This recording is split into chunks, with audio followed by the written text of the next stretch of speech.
yeah, we're here talking about money blocks. So first up, I wanted to just define for you what a money block is. So a money block is negative subconscious beliefs about money that limit you from achieving your conscious desires. Sounds a bit posh, right? So I'm going to say it again. Negative subconscious beliefs, so they're kind of sitting in the back of your mind, about money that limit you from achieving your conscious desires. Okay, so let's say you're trying to save money.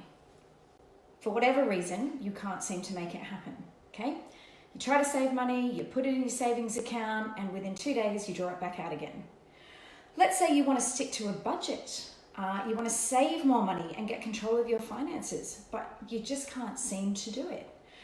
There's two possibilities here. So one is that either you are missing the tools or knowledge to make a change and to improve your situation, or maybe you have money blocks, which is what we're here to talk about today.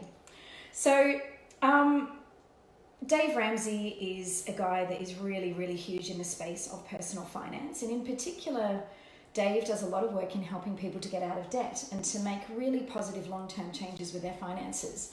And what he said was, money is 80% behavior and 20% knowledge. So I wanted to tell you my story because I think I'm a perfect example of where knowledge actually isn't the problem, it's the money block that's the problem. So I've worked in banks for my whole career. So that's over 20 years. I know that I look beautiful and I don't look old enough to be working in finance for over 20 years, but I promise you that I have been.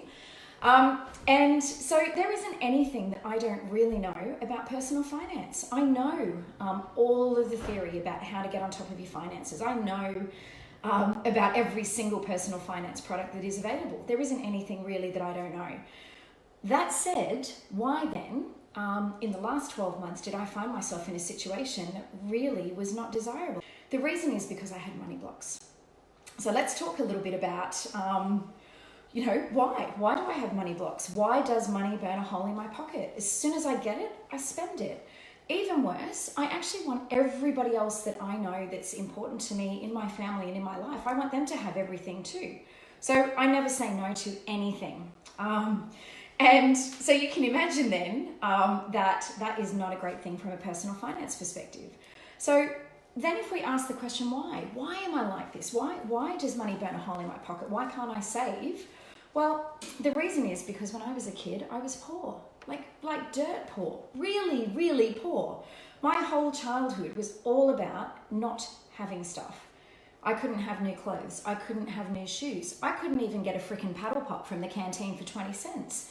And it was shit. It was really shit. It affected me in a really, really powerful way.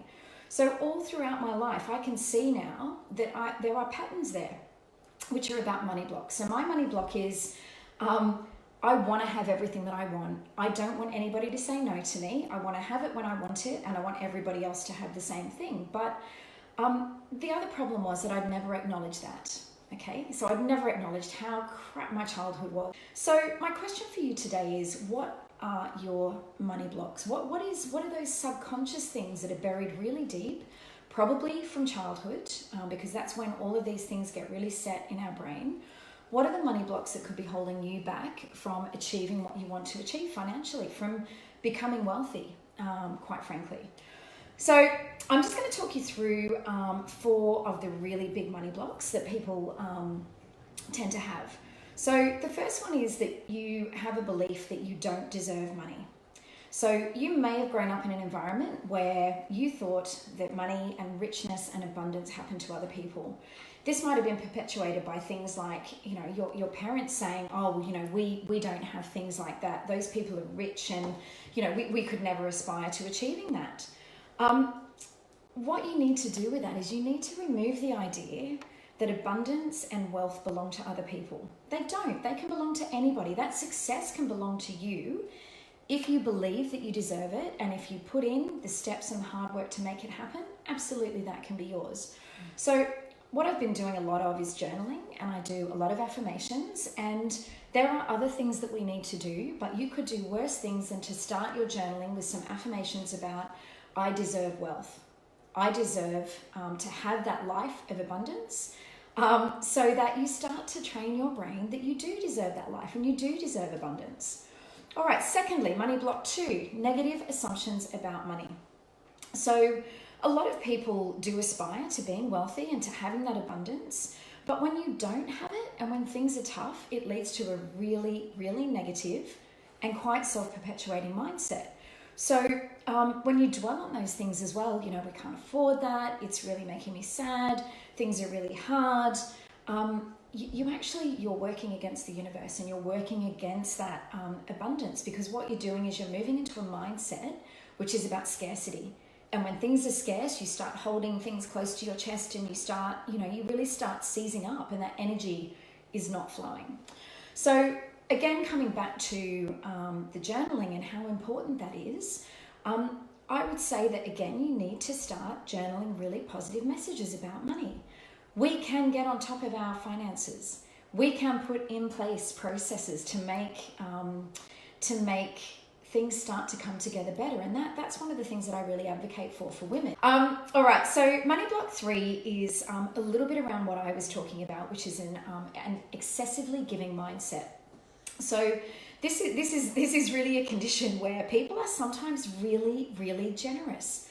Okay, and I'm generous. I want, as I said to you, I know now where that comes from, but I want everybody to have everything, which is great. When that starts working against the goals that you actually have for you and your family and what you want to give to the world, we kind of need to rein it back in, because the universe and those kind of rules of abundance, not only do you want to be a giver, that is really important, but you also need to be able to receive.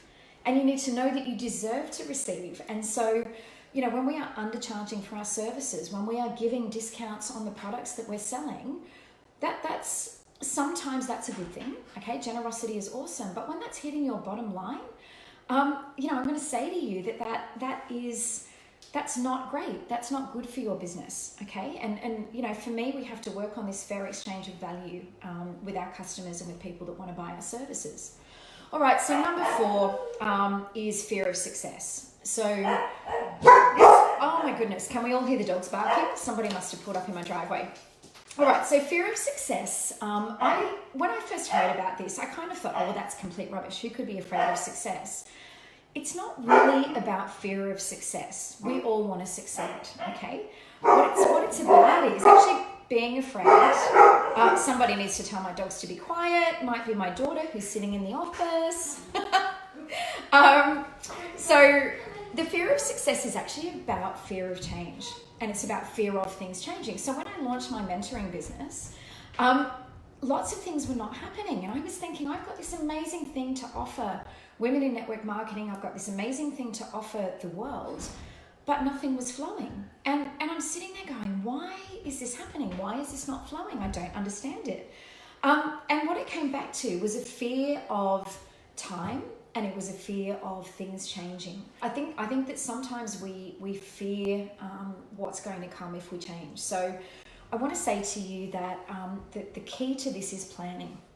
And what we do when you guys work with me, what happens is we go through a process and we say, what are your goals? What do you want to achieve? And how do we plan to make that happen? Okay, that's one of the really great ways that you can stop that fear from blocking you from being successful in your business and being successful in bringing money into your life and becoming wealthy and abundant.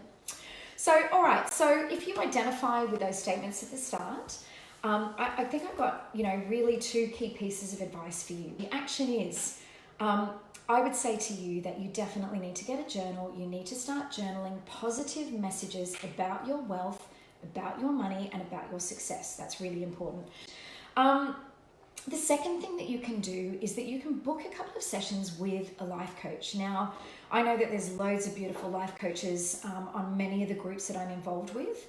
It's not committing to this massive, big, long process, but if you are struggling with money, there is something holding you back. And 1 or 2 sessions with a life coach could be really transformational, because they can help you to keep asking that question and digging, why, until you get to the why. And once you know the why, you can move forward from it. So that's the second thing. So we've got journaling, we've got a life coach.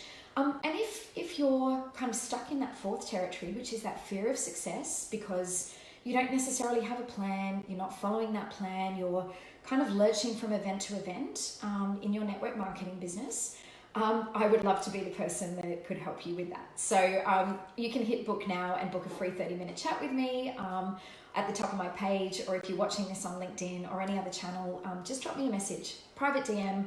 Nobody needs to know, 30 minutes obligation free, and I can sit down with you and do a bit of diagnosis on your business and what might be holding you back there. All right, thank you so much for watching. Cheers guys, see you later, bye.